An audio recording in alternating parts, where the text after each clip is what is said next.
Mahilig tayong manood ng mga kagila-gilalas na mga superhero movies na may angkin na lakas at kapangyarihan na naglalaro sa ating isipan. Mga katang-isip na ating kinagigiliwan.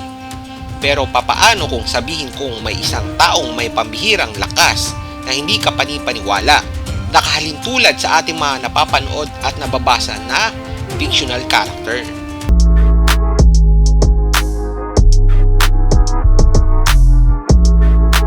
Ipinapakilala ko sa inyo si Joe Greenstein o mas kilala sa tawag na Mighty Atom.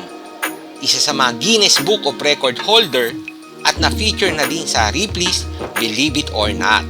Pinanganak siya sa Portland noong 1893 sa edad na 14 anyos.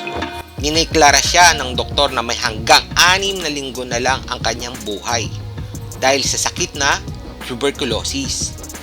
Dahil sa kawalang pag-asa, naisip na lang niya na gawin ang gusto niya sa buhay. Isang araw, sinubukan niyang pumuslit sa isang circus show at nahuli ng mga nagtatrabaho doon.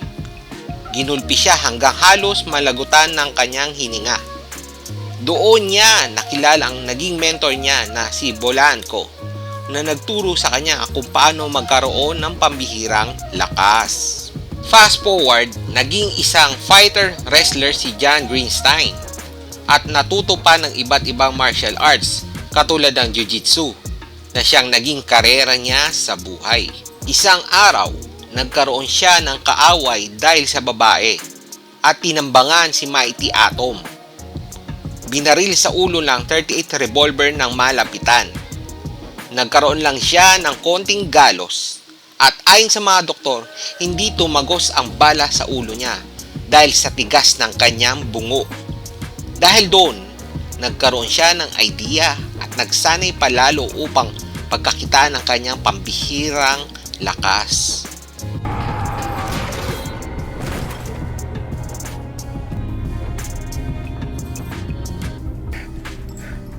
Nag-perform sa Coney Island si Mighty Atom, kung saan libo-libong tao ang nakasaksi sa kanyang pambihirang lakas. Dito niya pinakita ang kakayahan niyang itusok ang pako sa makapal na bakal sa pamamagitan ng kanyang mga kamay. Pinalitan din niya ang gulong ng sasakyan nang walang gamit na tools o anumang materyales.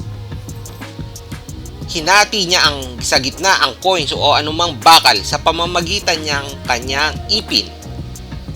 Pinisa niya at niyupi ang sapatos na bakal ng kabayo sa pamamagitan ng pagdiin nito sa kanyang noo. At higit sa lahat, ang paghila sa FC-2 airplane sa pamamagitan ng pagtali nito sa kanyang buhok. Maraming nagtangka na gayahin ang kanyang mga strongman stunt, katulad ng paghila ng eroplano sa pamamagitan ng pagtali sa buhok. Pero di kalaunan ay namatay ang gumaya sa kanya dahil natanggal ang scalp sa ulo nito dahil sa bigat ng eroplano. Hindi nagtatapos doon ang mga nakakabilib na kwento tungkol kay Mighty Atom. May nagtangka na din sa kanyang buhay at isa na dito kung saan inabangan siya kung saan nasaksak siya. Pero hindi ito naging hadlang upang gulpihin ang 6 na tao na ito at isugod sa ospital. Meron ding pangyayari kung saan 20 na Nazi sympathizer ang kanyang binugbog dahil sa pagyurak sa kanyang reliyon at kultura. Hindi naniwala ang judge sa paratang ng 20 na katao na isang tao lamang ang bumugbog sa kanila at siya ay napawalang sala. 2 taon din nagturo sa New York si John Greenstein ng jiu-jitsu sa mga pulis at tumulong mag-recruit upang palakasin ang kapulisan nang walang hinihingi na bayad. Namatay siya noong 1977 sa edad na 84 years old dahil sa cancer.